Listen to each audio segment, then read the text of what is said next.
यह लड़का नदी के पानी को हल्के से छूता है और तुरंत महसूस करता है कि इसमें कोई असाधारण रहस्य छिपा है। वह तुरंत अपनी बहन से मछली पकड़ने की छड़ी लाने को कहता है। अगले ही पल बहन पानी से 5 टन से अधिक वजन का तिरंगा स्टर्जन निकाल लेती है। उसे नहीं पता था कि यह लड़का वास्तव में मछली पकड़ने का देवता है, जो कल ही पानी में डूब कर मर गया था और अब एक बच्चे के रूप में पुनर्जन्म ले चुका है। अब वह अपनी बहन के साथ ही रह सकता था। कम उम्र में भी उसके पास अद्भुत ज्ञान था। बहन चिंतित होकर उसे देखती है, लेकिन वह कहता है कि वह ठीक है। तभी फोन बजता है। यह दूसरा चाचा था, जो बहन को तुरंत कबीले में जांच के लिए बुलाता है। मजबूरी में वह लड़के को साथ ले जाती है। रास्ते में वह बताती है कि पिता की मौत के बाद दूसरा और तीसरा चाचा तथा 2 बड़े भाई हमेशा से पिता के मछली पकड़ने के क्लब और संरक्षित क्षेत्र पर नजर गड़ाए हुए थे। उन्होंने इसे छीनने के लिए मछली पकड़ने की प्रतियोगिताएं भी कराई। एक बार उन्होंने धक्का भी दिया था। तभी लड़के को नदी में कुछ अजीब लगता है और वह छड़ी डाल देता है, लेकिन बहन की आवाज सुनकर छोड़ देता है। कुछ ही देर में किनारे पर 2 कार्प मछलियां आ जाती हैं। जल्द ही चाचा और चचेरे भाई वहां पहुंचते हैं। मछलियां देखकर वे हैरान होते हैं, क्योंकि उनमें कांटे नहीं बल्कि डोर सीधे गलफड़ों से गुजरी थी। दूसरा चाचा हंसकर इसे चाल बताता है और प्रतियोगिता शुरू होती है। चाचा और बड़े भाई चारों सबसे अच्छे स्थान घेर लेते हैं। तीसरा चाचा, जो भाग नहीं लेता, उनमें से एक जगह पर सो जाता है और बहन व लड़के को जगह नहीं देता। बहन मजबूरन एक साधारण स्थान चुनती है। सबको लगता है कि वे हार जाएंगे, पर लड़का आंखें बंद कर हवा की नमी, दिशा और मिट्टी की घनत्व महसूस करता है और सही स्थान ढूंढ लेता है। वह बहन से कहता है कि यहाँ महंगी हैंगलिंग कार्प मिल सकती है। बड़े लोग हंसते हैं,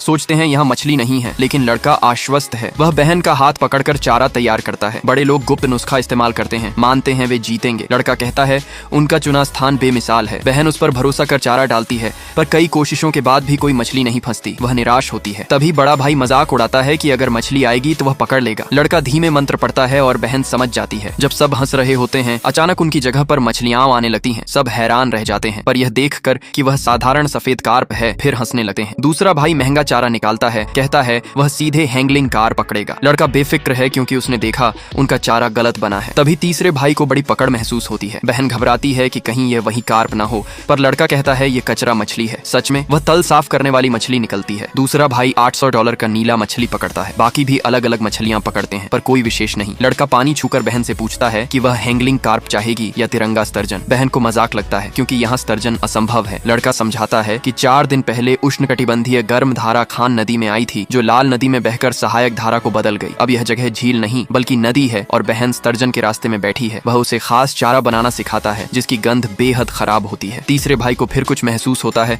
और इस बार सचमुच हैंगलिंग कार्प निकलती है। वे खुशी से कूदते हैं और बहन से पिता की विरासत मांगते हैं। केवल 1 मिनट बचा है। लड़का शांति से कहता है कि चिंता न करो, सबसे अच्छा स्थान उसके पास है। वह पानी छूकर महसूस करता है कि तिरंगा स्टर्जन आ चुका है। वह बहन से तैयार रहने को कहता है और संकेत देगा। जैसे ही प्रतियोगिता खत्म होने वाली होती है, सबको लगता है कि कुछ असाधारण होने वाला है।